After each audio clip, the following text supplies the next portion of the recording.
की गई और जो कांग्रेस के दिग्गज नेता है उन पे बड़े आरोप यहाँ पे लगाए गए। तो हम बात करें उनसे, सर जो प्रेस वार्ता की गई, जिस तरह कांग्रेस के जो बड़े नेता है उन पे आप आरोप लगा रहे हैं, आखिर क्या कारण है?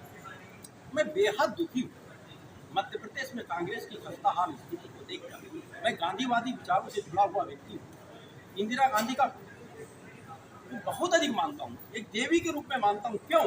कि उन्होंने राज घरानों की सत्ता को सबक सिखाया। जैसे वो पृथ्वी पर से ले रहे थे, बहुत बड़ी राशि हुआ करती थी, उसको बंद किया। उन्होंने बैंकों का राष्ट्रीयकरण किया, खदानों का राष्ट्रीयकरण किया, रियासतकालीन कंपनियों का राष्ट्रीयकरण किया। तो और थोड़ी सी कदम बाकी बच गए थे। वो जो महल और किले हैं जो पुरातत्व महत्व के हैं, आप सब जानते हैं, पुरातत्व महत्व की कोई भी इमारत निजी नहीं हो सकती, वो सरकारी ही होती है। लेकिन उस पर वो काबिज है, उनको खाली कराना बाकी बचा है। बीच में सीलिंग एक्ट आया। सीलिंग एक्ट के तहत प्रावधान थे कि इतनी जमीन से अधिक नहीं रख सकता एक व्यक्ति। उन्होंने सारी की सारी जमीन अपने नातेदार, रिश्तेदार, कुत्ते बिल्ली के नाम करके और बचा लिया और प्राइवेट ट्रस्ट और पब्लिक ट्रस्ट बना के संपत्ति, अरबों खरबों की संपत्ति है। खाली मध्य प्रदेश की बात कर रहे हैं? पूरे देश में 561 रियासतें हैं, ये हाल है। लेकिन मध्य प्रदेश में क्या हुआ? राजस्थान से ज्यादा सामंतशाही, राजशाही, दादागिरी, मनमानी मध्य प्रदेश में। क्या राहुल गांधी की चल रही है, सोनिया गांधी की, या किसी और की चल रही है कांग्रेस में? मैं इतने बड़े लेवल का जवाब तो देने के लिए फिलहाल तत्पर नहीं हूँ, लेकिन मैं इस बात के लिए कहने के लिए तत्पर हूँ कि राहुल गांधी को ये सोचना चाहिए कि जिन राजघरानों ने मध्य प्रदेश को बर्बाद कर दिया, कांग्रेस पार्टी को बर्बाद कर दिया, कांग्रेस पार्टी को हाशिए पे ला दिया, जिन्हें बंठा ठार कहा जाता है, जिन्हें जनता पसंद नहीं करती, उनकी बात वे क्यों सुने? उनको क्यों न किनारे ढकेल दे और उनके खास अंध भक्तों को क्यों मध्यचारी पद पर रखे? अभी आप आरोप लगा रहे थे दिग्विजय कि उनके कहने से ही सब कुछ कांग्रेस के अंदर है। आरोप नहीं, बड़ी तारीफ कर रहा था उनकी।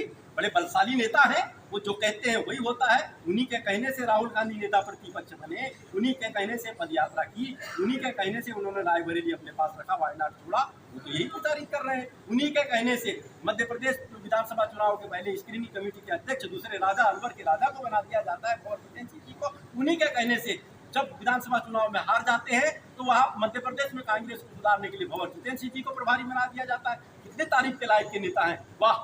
इतने बलशाली कोई हो सकते हैं? कहीं ना कहीं आपको लग रहा है जो आपने मैनिफेस्टो कांग्रेस के लिए बनाए थे या कांग्रेस के लिए कार्य किए थे वे नहीं लागू हुए, उससे नाराज है?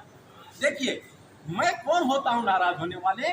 सम्यक अभियान से संभावनाओं को देखने वाले युवा, किसान, ये ओबीसी और ईबीसी वर्ग के लोग बेहद नाराज हैं जो मुझसे जुड़े हैं। और जब वो नाराज है तो मैं कैसे खुश रह सकता हूँ?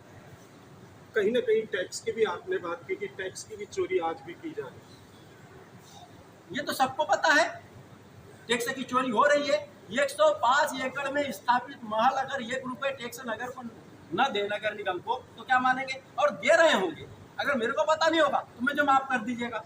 और दे रहे हैं तो पता लगा लीजिए कितना दे रहे हैं। किसके द्वारा ये चोरी है? क्या कांग्रेस पार्टी के द्वारा हो रही है या राजघरानों के वंशजों के द्वारा हो रही है।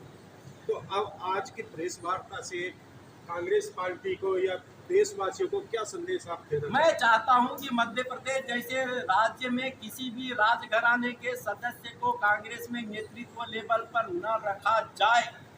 आम व्यक्ति, आम कार्यकर्ता, प्रतिभावान युवाओं को नेतृत्व लेवल पर लाया जाए। हाँ, उस व्यक्ति को बिल्कुल नेतृत्व लेवल पर न लाया जाए जो दिग्विजय सिंह का अंधभक्त हो और वो बोले मैं तो इनका बेटा हूँ, इनके चरणों के धूलि का दास हूँ और इनका बेटा ही नेता बनेगा और मैं उनके रखवाली करूंगा।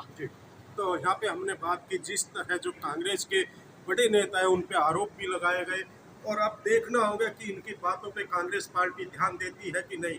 जिस तरह नौजवान जो पार्टी के लिए दिन रात काम करते हैं उनको आगे बढ़ाने की बात की जा रही, मगर यहाँ पे राजघराने की बात कही जा रही। अब देखना होगा कि कांग्रेस पार्टी आगे बढ़ेगी कि नहीं और इन विचार करेगी कि नहीं। हर खबर से आजाद।